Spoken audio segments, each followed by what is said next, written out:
എല്ലാവിധ national international ബ്രാൻഡുകളുടെ spectacle ഫ്രെയിമുകളും ഒഫ്താൽമെറ്റ് ലെൻസുകളും പ്രമുഖ ബ്രാൻഡുകളുടെ കോൺടാക്ട് ലെൻസുകളും കൃത്യതയോടെ ഡിസ്പെൻസ് ചെയ്യുന്നു. കാഴ്ചയുടെ പൊരുളറിഞ്ഞ പാരമ്പര്യം. Kunnakkal opticals, Eramallur.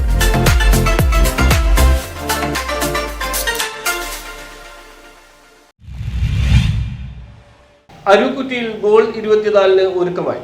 Mohammedan sports club 22 മുതൽ 29 വരെ VJHSS ഫ്ലഡ്ലൈറ്റ് സ്റ്റേഡിയത്തിൽ നടത്തുന്ന അഖില Kerala sevens football tournament goal 2024-ന് ഒരുക്കമായി. ഗാലറിയുടെ കാൽനാട്ട് അരുക്കുറ്റി ഗ്രാമപഞ്ചായത്ത് president V Ashraf, Poochakkal police sub inspector J Sunny എന്നിവർ നിർവഹിച്ചു. ക്ലബ്ബ് പ്രസിഡന്റ് CM നസീർ അധ്യക്ഷത വഹിച്ചു. പഞ്ചായത്ത് അംഗങ്ങളായ PM Shanavas, Prakashan Vellappanattu, SCS 1008 society president NM Basheer, Vaduthala Jamaath education trust secretary advocate Shabeer Ahammed, VJHSS പ്രധാനാധ്യാപകൻ PK Fasil, English medium principal VP Faisal, Arookutty merchants association vice president NA Zakariya, Vyapari Vyavasayi Samithi secretary MR Shaji, SCSA 848 president Jayakumar, സംഘാടക സമിതി convener KP Natarajan, PM Shajir Khan, SK Rahmathulla, TM Ajayakumar, KD president P Muhammad Nazeer, NA Sirajuddin, PS Shameer, KV സുജീവൻ, PS Anees, Abhilash തുടങ്ങിയവർ പങ്കെടുത്തു. Mohammedan sporting ക്ലബിന്റെ ആഭിമുഖ്യത്തിൽ നടത്തപ്പെടുന്ന 31ാമത് അഖില Kerala sevens floodlight football tournament ഈ മാസം 22-ന് തുടക്കം കുറിച്ച്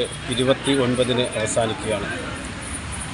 വിദേശ താരങ്ങൾ ഉൾപ്പെടെ ISL, I ലീഗ് തുടങ്ങിയ മത്സരങ്ങൾ പങ്കെടുത്ത 20 ലക്ഷം രൂപ ചെലവ് വരും. ഈ 2024 2022 ഇതിന് ഏകദേശം 16 ലക്ഷത്തോളം ചെലവെന്നാണ്.